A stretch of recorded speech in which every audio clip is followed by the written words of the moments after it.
2023년 여름 경기도의 한 아파트 단지에서 일이 시작됐습니다.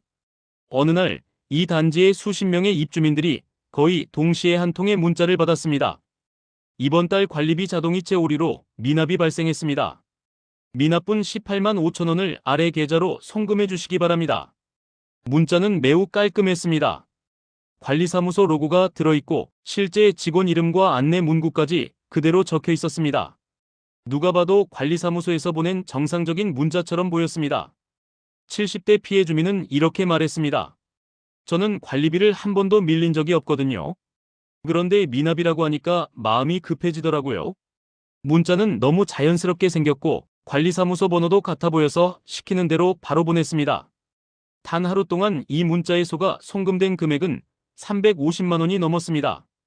단지 사람들은 서로 문자 받았냐고 묻기 시작했고 그제서야 무언가 이상하다는 사실을 깨달았습니다. 관리비가 자동이체인데 어떻게 미납이 생기지? 관리사무소에서 문자를 보냈다면 왜 평소 번호가 아니지? 뒤늦은 의문이 이어졌지만 이미 돈은 보낸 뒤였습니다. 경찰 조사에서 드러난 사기범들의 수법은 생각보다 훨씬 치밀했습니다. 관리사무소 문서 양식 완전 복제. 범인들은 해당 아파트 단지의 공식 홈페이지, 공지문, 관리사무소 안내문 등을 통째로 복사해 문자 메시지를 진짜처럼 꾸몄습니다. 로고, 글씨체, 안내 문구까지 실제와 거의 똑같았습니다. 세대 정보까지 정확히 기재. 문자에는 입주민의 이름, 동호수까지 정확히 적혀 있었습니다. 입주민들이 우리 집 정보가 맞네하고 안심하도록 만든 것입니다. 개인정보는 해킹을 통해 확보한 것으로 추정됩니다. 금액을 소액으로 설정. 사기 조직은 금액을 18만 20만 원대의 비교적 작은 금액으로 책정했습니다. 너무 큰 금액이면 입주민이 의심하고 신고할 수 있기 때문입니다. 보이스피싱 전문가의 분석도 이어집니다. 이런 생활형 사기는 큰돈을 한 번에 노리는 방식이 아닙니다. 소액을 여러 단지에서 반복적으로 빼내는 게 훨씬 효율적이라고 판단하는 겁니다. 피해자는 금액이 작아 설마 사기겠어 하고 넘기고 하나하나의 피해가 작아서 신고도 잘 안 들어오니까요. 이번 사건의 피해자는 대부분 시니어층이었습니다. 스마트폰으로 오는 문자, 링크, 계좌번호 입력 같은 절차는 젊은 사람들에게는 익숙하지만 시니어층에게는 불편하고 낯선 과정입니다. 60대 피해자는 이렇게 말합니다. 젊은 사람들은 왜 이런 걸 눌렀냐고 묻는데요. 우리는 문자 오면 일단 시키는 대로 해요. 관리사무소라고 하니까 의심도 못했습니다. 사건 이후 아파트 단지는 큰 불안에 휩싸였습니다. 우리 단지 정보가 새 나간 건가? 앞으로 문자 오면 어떡하지? 혹시 또 다른 사기가 있을까? 특히 1인 가구 시니어 세대는 더 큰 공포를 느꼈습니다.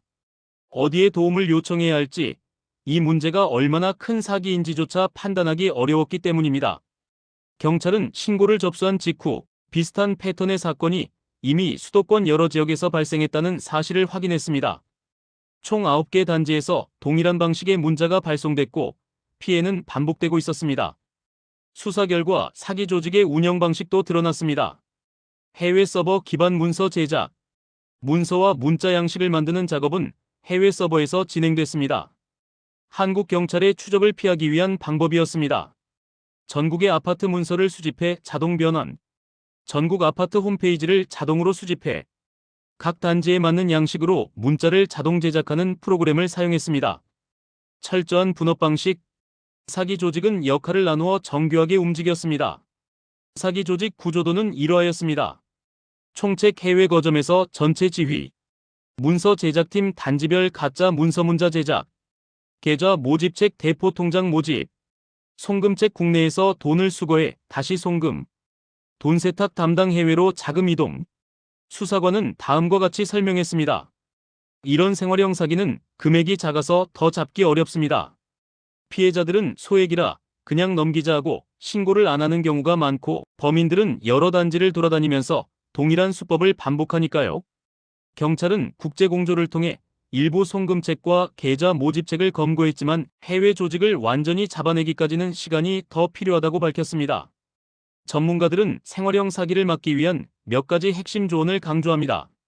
첫 번째, 공식적인 관리비 고지는 앱, 고지서, 또는 관리사무소 공지만을 통해 이루어집니다.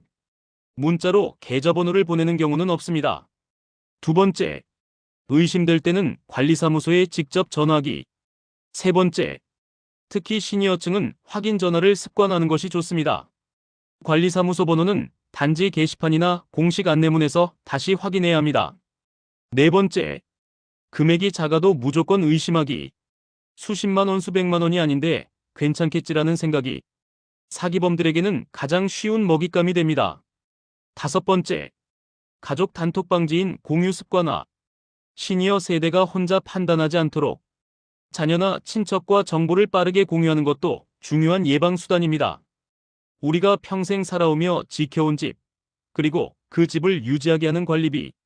너무 익숙해서 지나치기 쉬운 바로 그 영역을 사기범들은 노립니다. 작은 문자 한 통, 소액의 금액이라도 그 안에는 우리의 일상과 재산을 위협하는 위험이 숨어 있을 수 있습니다. 경계를 조금만 높이면 여러분의 집과 삶을 더 안전하게 지킬 수 있습니다.